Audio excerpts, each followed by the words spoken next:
Hey guys, this is part 1 in our 12-week series on apologetics. This will be a introductory lesson so that we can define what we mean by apologetics and give you just an overview of what we're going to be going over the course of these 12 weeks.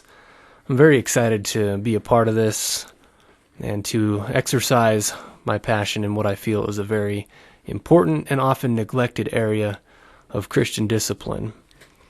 That is apologetics. That is what brought me to New Mexico, and just a little bit of my story behind getting into in apologetics. My early Christian walk was spent in a Christian band. I was in tight fellowship with two to three to four other guys, really, for 7 or 8 years. We really helped each other grow. And by the time the band quit, I was looking for more outlets for my Christian faith, became a little more independent with my music, and also learned to deepen my ability to evangelize. So I looked into Walter Martin videos because he was great at sharing his faith with people of other religions, and I was surrounded by Mormons up there in Idaho. Even had Mormons in the family. So I sought Dr. Walter Martin out, and he had some debates that he had with Mormons, which were very fascinating. And of course, what YouTube does is gives you links to more similar videos. So I saw that he also had some discussions with Jehovah's Witnesses, Christian Science, Wicca, Seventh-day Adventism. And eventually, it branched from Dr. Walter Martin to William Lane Craig, who is more of a philosopher, as opposed to a counter-cult evangelist. And William Lane Craig engaged in debates with some leading atheists, and the way that he articulated the truth of the Christian worldview really blew me away. And I don't know why, after spending 8, 9, 10 years of my Christian walk growing, that I had never heard anything like this. It was never promoted at church.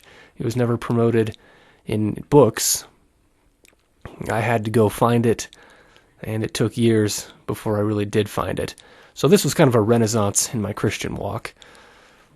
And I dove in to debate after debate, book after book, until I felt like I was going to explode if I couldn't share this information. So that led me eventually to starting a small group on teaching apologetics.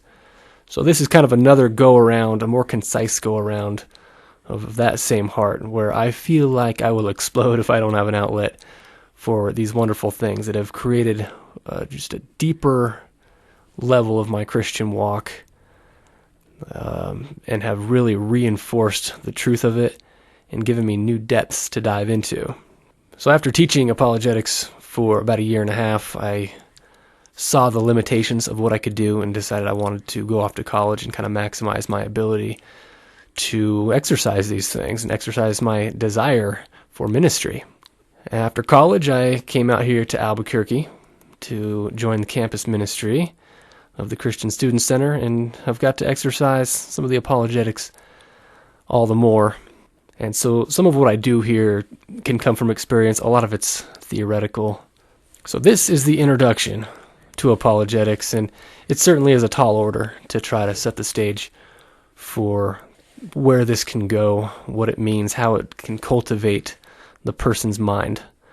But what I hope is accomplished here is that it generates some excitement in you for coming back, for engaging more and more in this field of study, and really just being a person who's winsome and wise and prayerful in how they go about living and sharing their faith. Apologetics is often known as a handmaiden to evangelism.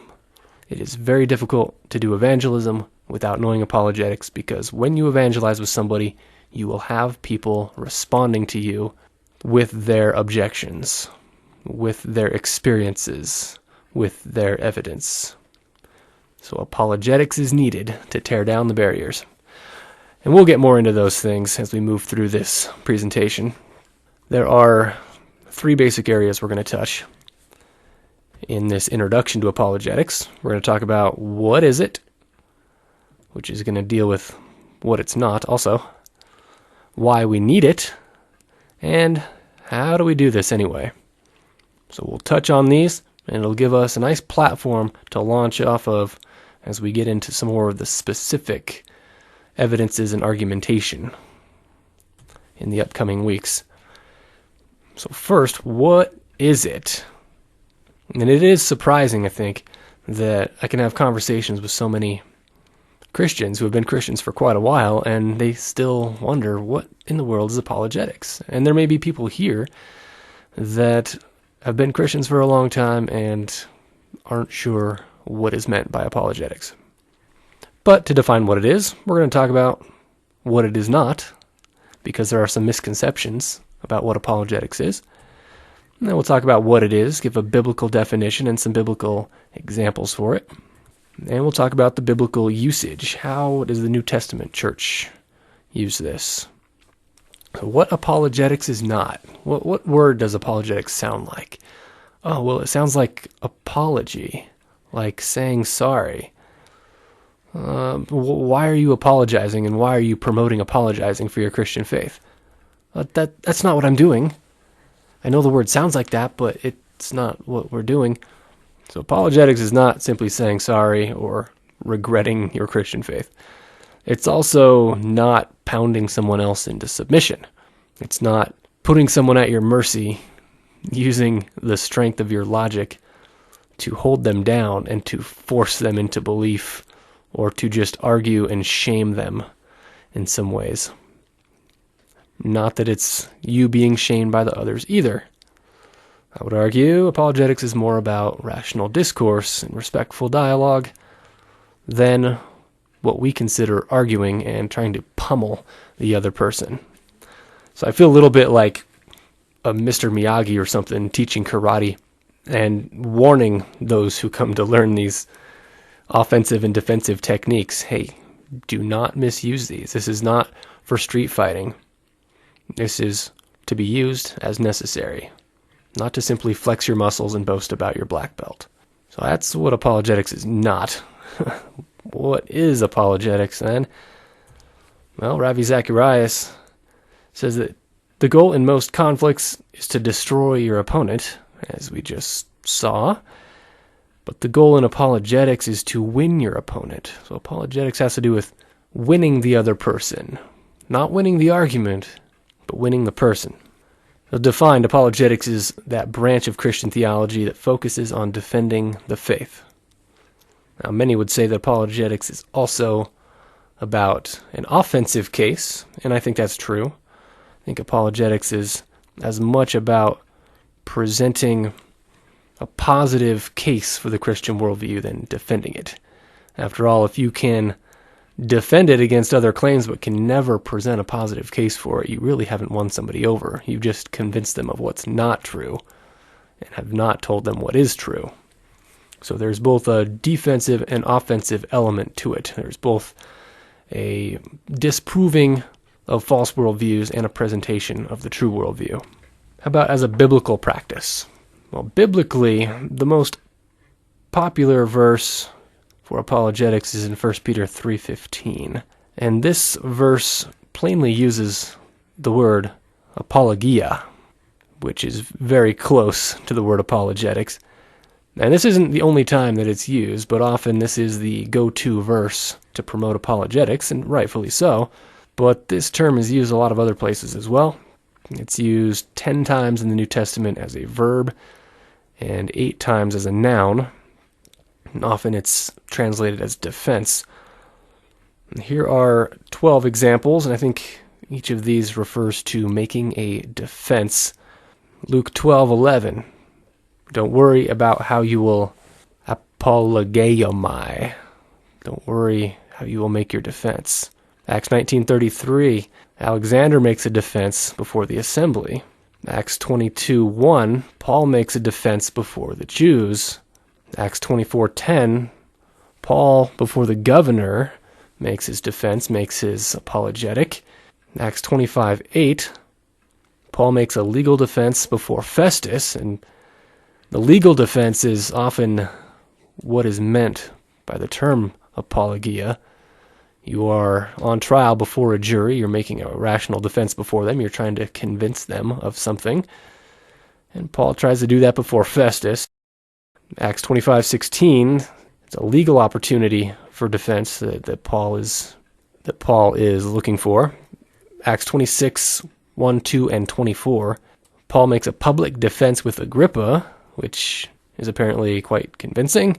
Are you in a short time going to persuade me to be a Christian? He's suggesting you're being effective, so please stop. And Paul says, not only you, but everybody within the sound of my voice, I wish that they would come to faith. That's a powerful case being made, a powerful rational defense that Paul's making.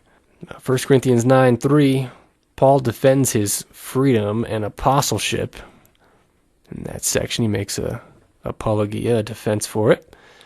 Philippians 1:7 talks about Paul's imprisonment, his defense, and confirmation of the gospel. Philippians 1:16, Paul says, I'm appointed for the defense of the gospel. 1 Timothy 4:16 is Paul's defense against unruly churchgoer Alexander, not the one referenced earlier, I don't think. But he says, be on your guard. A great term to use with reference to apologetics. And finally, number 12, 1 Peter 3:15, Peter says, always be ready to make your apologia, to make your defense, to make your rational case for the truth of the hope that you have within you. And do this with gentleness and respect. Now here's some more biblical examples of apologetics in practice. Matthew 11:5. Remember when the disciples of John the Baptist report to Jesus? John the Baptist is in jail and wants to know, hey, is this the Christ, or are we looking for somebody else? And Jesus doesn't just give a yes or no answer. He says, report back to John the miracles that are being performed, the dead are being raised, etc. Report that to John. Give him the evidence and let him have a firm conviction in his heart rather than just giving him a black and white answer.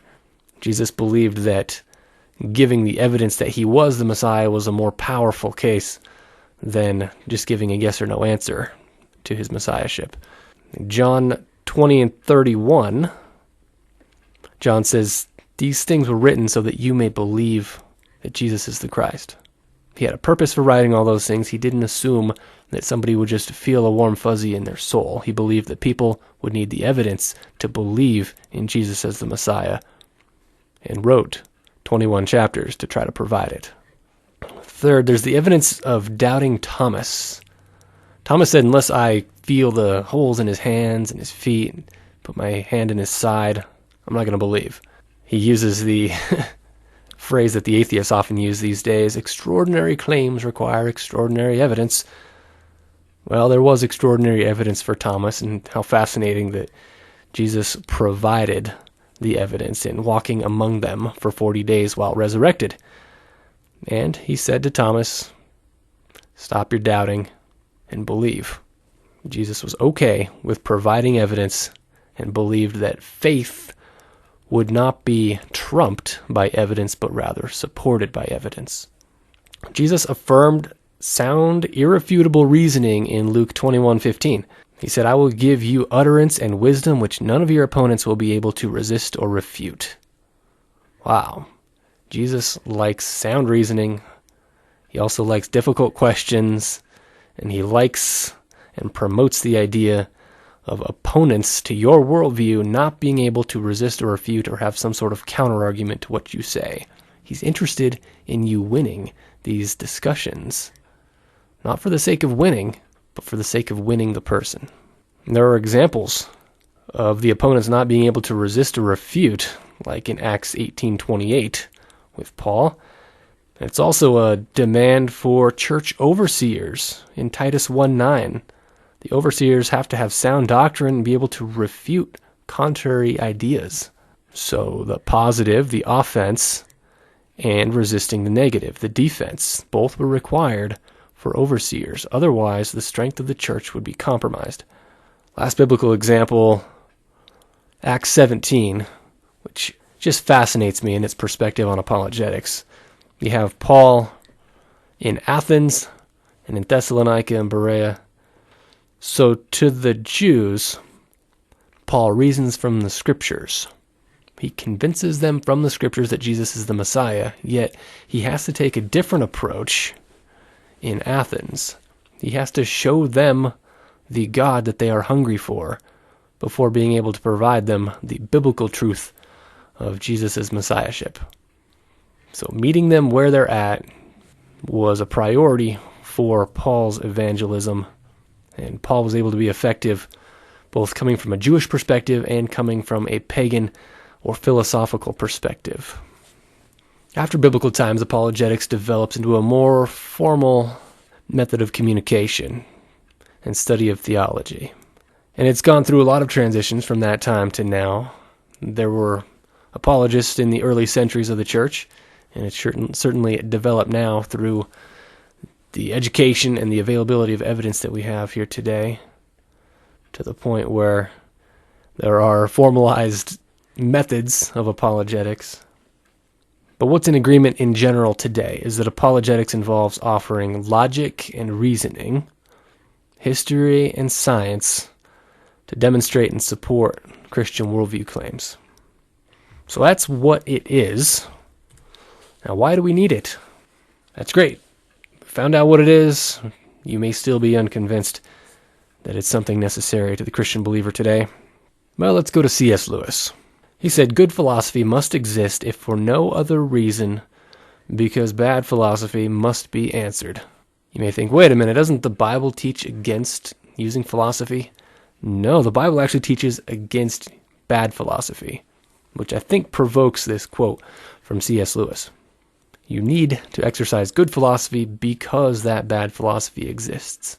You need to exercise good doctrine because bad doctrine exists. And a Christianity built on philosophy becomes a Christianity that's all that much stronger. Now into some statistics here. It's well known that students during their college years often turn away from the faith. Those who grow up Christian, most of them stop going to church by the time they graduate college. It's not relevant to them somehow. It's not reasonable to them somehow. They lose interest somehow, or they are overly secularized by the young adult culture. And I have some statistics to show that. Here, you see that the number of nuns, that's the fastest growing religious demographic in the United States. Nuns are defined as those who have no religious affiliation. They don't want to be categorized, so they're not necessarily atheists, but they're also not practicing Christians. They just don't want to be categorized, or maybe they're apathetic and tend to not think much about what they believe. Now, of these nuns, you notice that the younger population, that's the 2,603 out of 7,437, are between the ages of 18 and 29. And then the 30 to 49-year-olds make up another 2,752. So a high percentage, actually significantly more than the number of evangelical Protestants of those same age groups. So under 50 years old, you have the vast majority of nuns, which means that there's a rising tide in the culture. These young people are getting older, are going to have greater influence. And at these current rates, it won't be very long at all before the nuns pass the number of conservative Christians or evangelical Protestants. Here's disbelief by age group. It's the blue line for atheism. And it looks like it's trending downward, but I don't think that's the case. That is just according to age here, and you see that two ways to look at this, I guess. As people age, they begin to believe in God more and more, or we're in trouble because the younger generation is going to replace the older generation, and what you see now as 7% or so of the older generation could be replaced by 15 to 20% of atheists. So if you think that atheism has a strong influence now, you can wait until this younger generation gets older, and you will have almost double the impact, or around double the impact. But it's not just the atheists, it's the fact that there are those believing people. There's this large section between about 18% and 35% who are not atheists but yet have no fellowship. And there are those close to that in the gray line that really practice no self-disciplined religious acts like prayer, worship. So prayer, worship, fellowship decline as well as atheism, and there is that large gap in between. So even if there are a lot of people who are believing in God, a lot of these people are not practicing it, are not living it, are not in fellowship with their belief in God. They would be practical atheists. So there are the atheists that actually believe atheism, and there are the practical atheists who, whether they believe in God or not, live as though he does not exist. And again, unless we do something with this younger generation, 18 to 29-year-olds, approximately double the impact will take place down the road. There's a lack of conviction. You see the numbers of people who believe in heaven.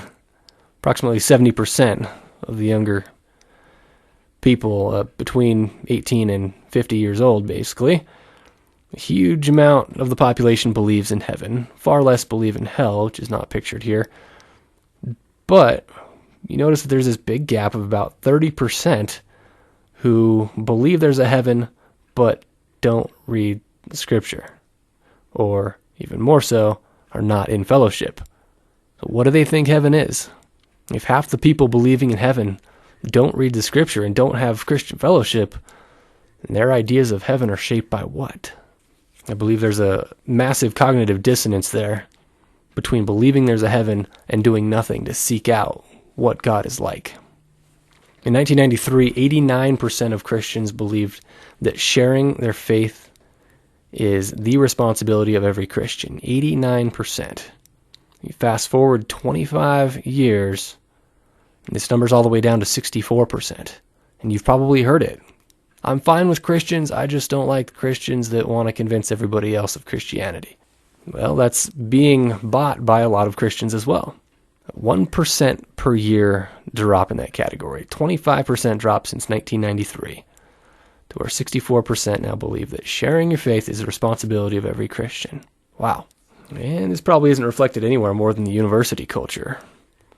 The university and high school culture tend to think that Christianity is blind faith. This time that faith is becoming their own, they tend to think it's blind faith. That it's primarily political or judgmental or hypocritical, rather than a reasonable reflection of reality. And this, from the book Unchristian, not cited here, but Kinnaman does a great job of holding some surveys to see where people's mindset is at with regards to Christianity. Judgmental, hypocritical, political are some major things, some major criticisms against Christianity in that book. And it's increasing by the day, as you see in that previous stat. 1% per year. We can't get behind in this. So they believe that Christians isolate the heart and mind. That church time is heart time and mind time is education time. Reading, studying, the official coursework of the university. But mind at church? No. They don't think that's appropriate. They don't think that Christians promote sound thinking. So they think that the faith is weak and hypocritical. You believe that in your heart, and that's fine, but there's not a whole lot of practical usage in the day-to-day. There's not a whole lot of applications of the mind, but there's strength in both. And I think Christianity is the worldview that promotes the connection of the heart and mind. Whether somebody chooses to walk that out is their choice, but I believe that as you unite the heart and mind, the actions will follow. But it is necessary that you establish strength of the heart and mind according to the Christian worldview. Christianity should be promoting both. I'm here to promote both. And I believe that we can stem the tide of this increasing atheism, or if atheism does continue to increase, then Christians will be stronger for it. I believe there's answers to be had. I believe that there are responses, and as the challenges increase against Christianity, we have to step up and be able to answer the difficult questions and engage well in a caring and winsome way with those who are asking good, honest questions. Questions are not to destroy. Think of questions as a means to strength. You can be crushed under the weight, or you can lift the weight and let it make you stronger. And I think through the teaching of apologetics, that the weight, the resistance that's forced by the other side will only serve to make us stronger. So if we're going to create the strongest generation of Christ followers, which I believe is the opportunity we have before us, with the technology, with the challenges, if we're going to create the strongest generation of Christ followers, they must know how to defend their faith, present a coherent view that marries inner and outer realities, and how to engage in confident, meaningful conversation about the most important matters. So that is why we need it. And third, how do we do this? We can get all excited about it, but unless we have some way to do this, some method to get started, some practical steps to work through, we'll just be left in zeal without knowledge. Well, I have 4 reasons that we do apologetics. A 4-fold goal.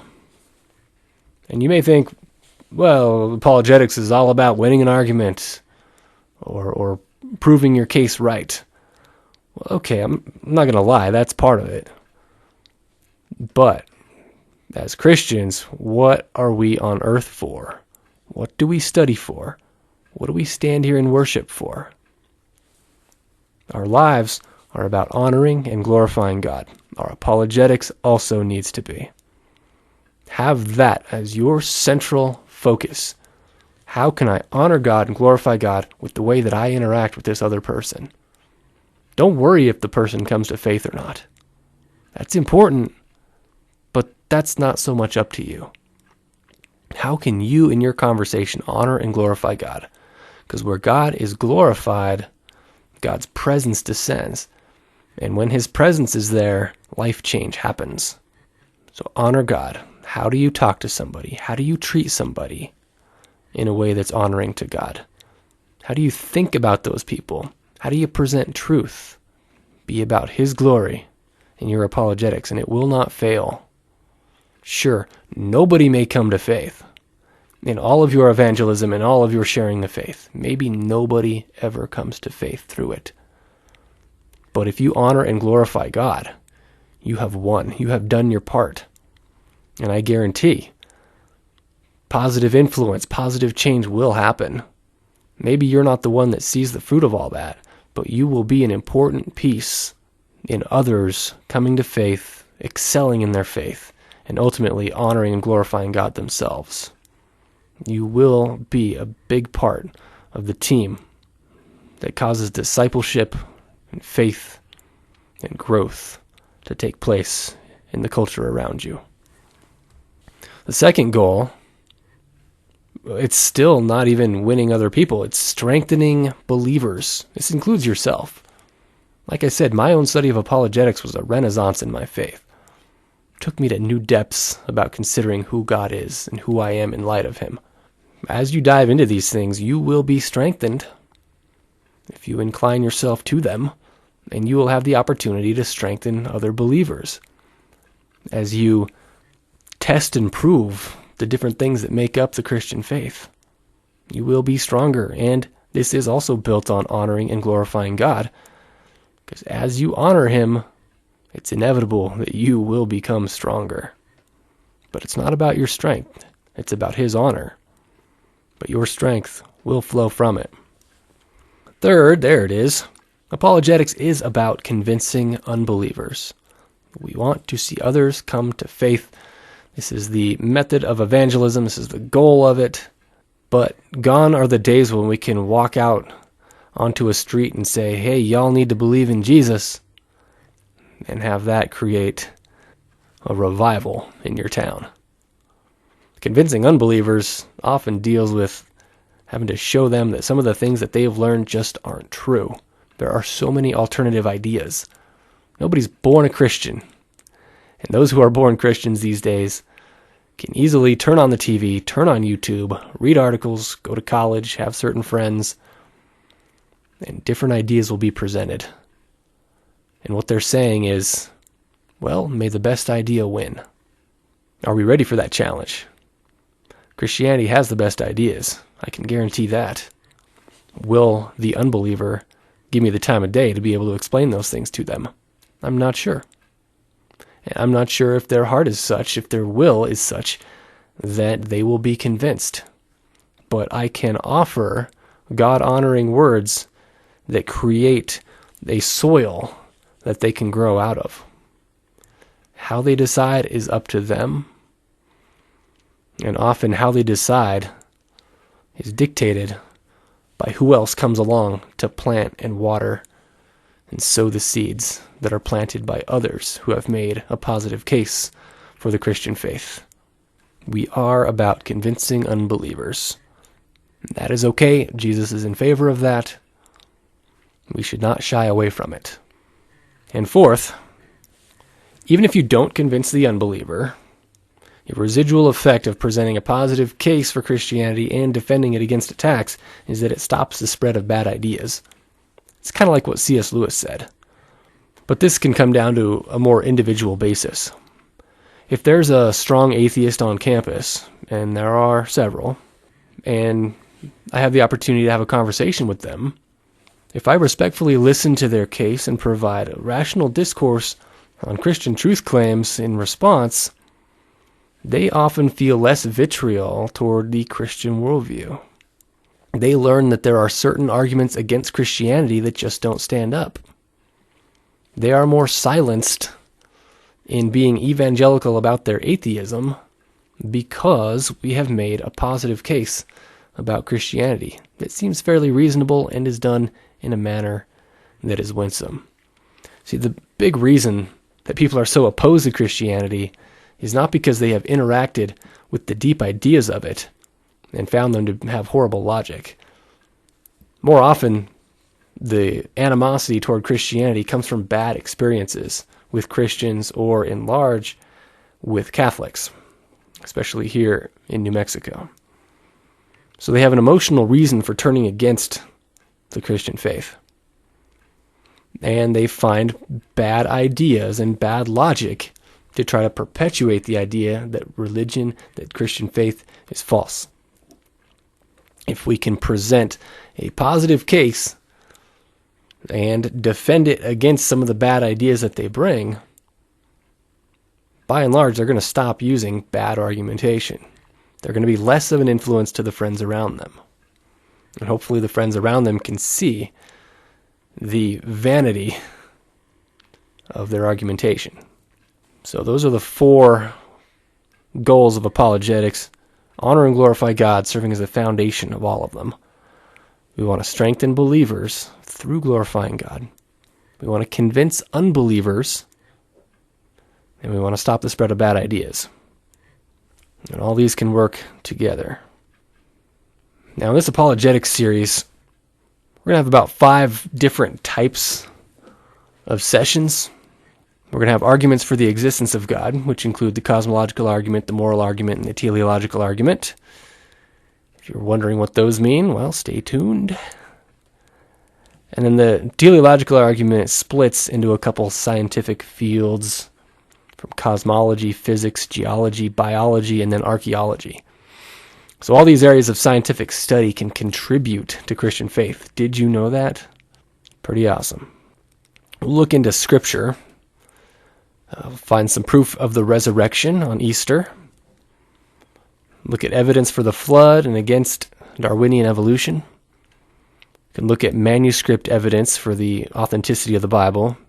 And we can look at prophecy as a mark of inspiration in the Bible. And we should be able to have time to have a brief look at the challenges of world religions and also have a little look at the problem of evil, which is the most common objection to the God of the Bible. And then really looking forward to hopefully having an open Q&A, just a day when we can field the questions and talk about what's on your mind. So in doing all this, I'm trying to focus attention down into a certain area. And let me tell you that being out on the college campus, I see that people believe all kinds of different things for bad reasons. People are promoting things left and right. People are promoting agendas. People want to be a part of something. They want to feel like they're a part of something meaningful.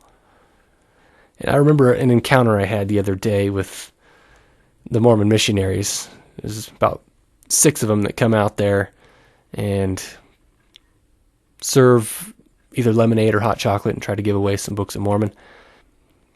But in talking to them and in overhearing some of what they talk about, they focus on reaching people by trying to get them the happy life. Mormonism will make you happy. That's why you should come to our church. That's why you should believe it. It'll give you the happy life. Is that how we evaluate what we should do, what we should believe? Is if it makes us happy?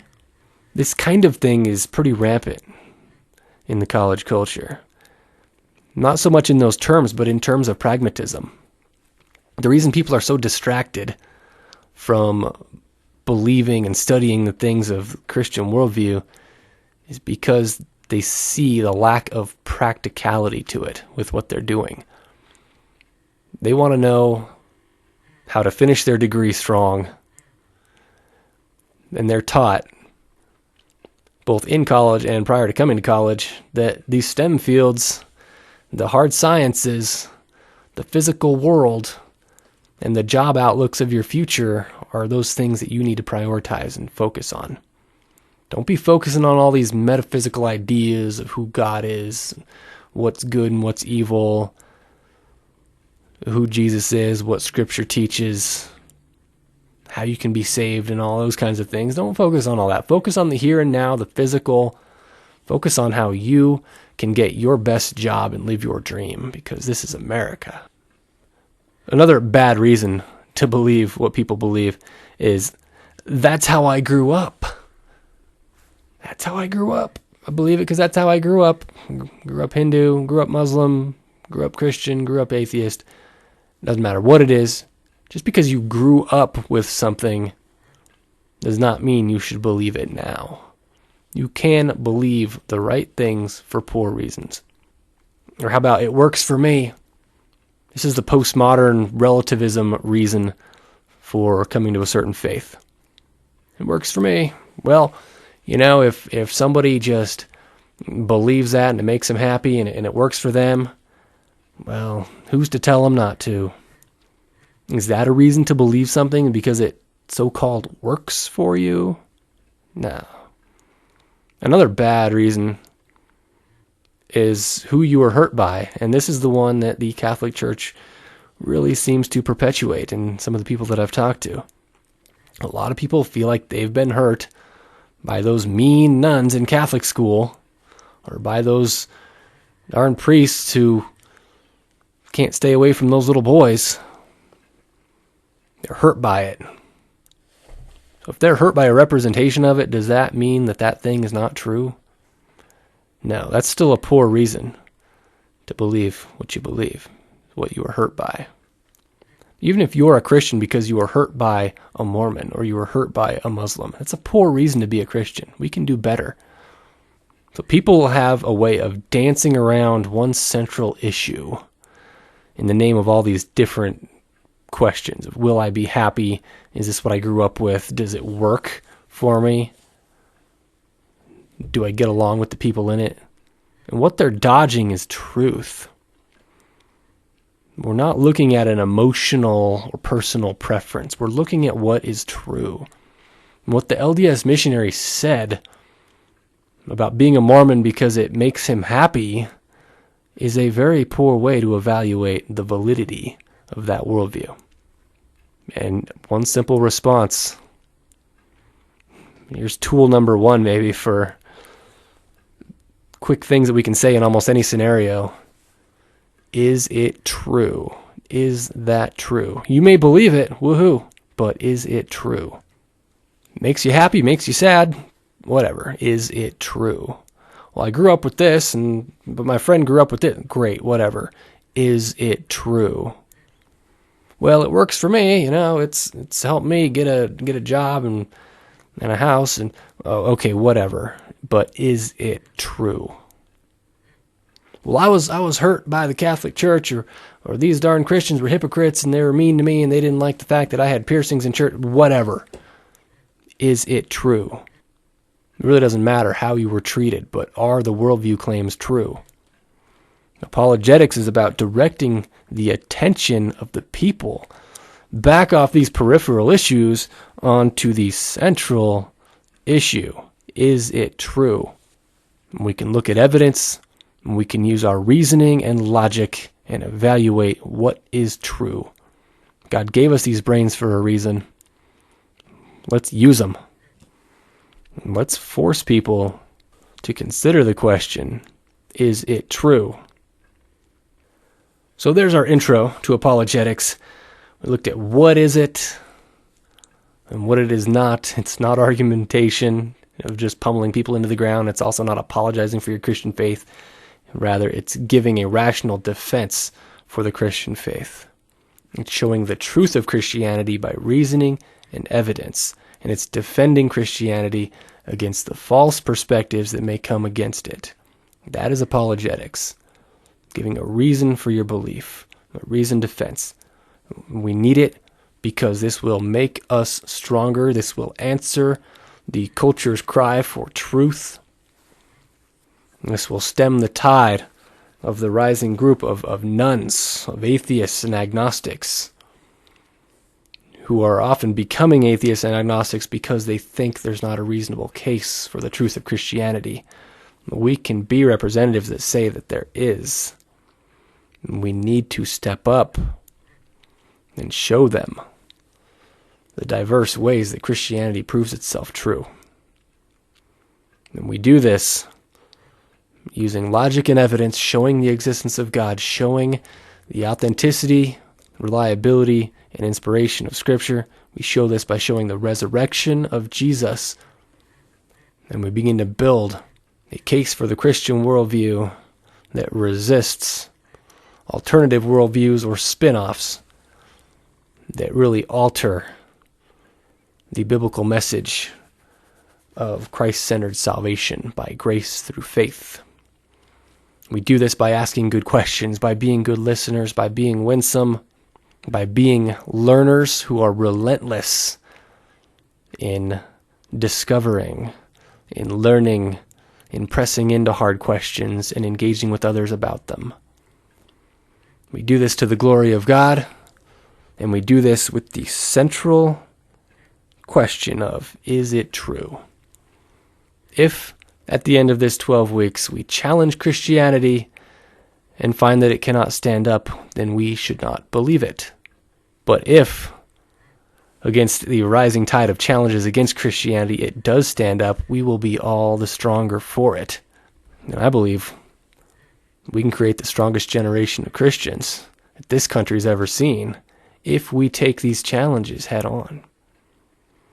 So through a great deal of study, I continue to be convinced at deeper and deeper levels that Christianity presents a view of the world and life that is unmatched in truth and explanatory power by any perspectives that are competing for the minds of our culture. I'm convinced that if we move forward in presenting Christianity as reasonable, logically coherent, scientifically consistent, anthropologically satisfying, historically accurate, and philosophically rich, we will cultivate a generation of Christ followers like this nation has never seen. There are numerous challenges. We will look into them briefly, but know that these challenges can serve to make us stronger. And I'm convinced if we know how to think well about what matters most, we incline our minds to know and to glorify God in our knowing, we will be that strong generation of Christ followers, and we will help point others who are seeking and questioning to the truth of Christ. Thank you.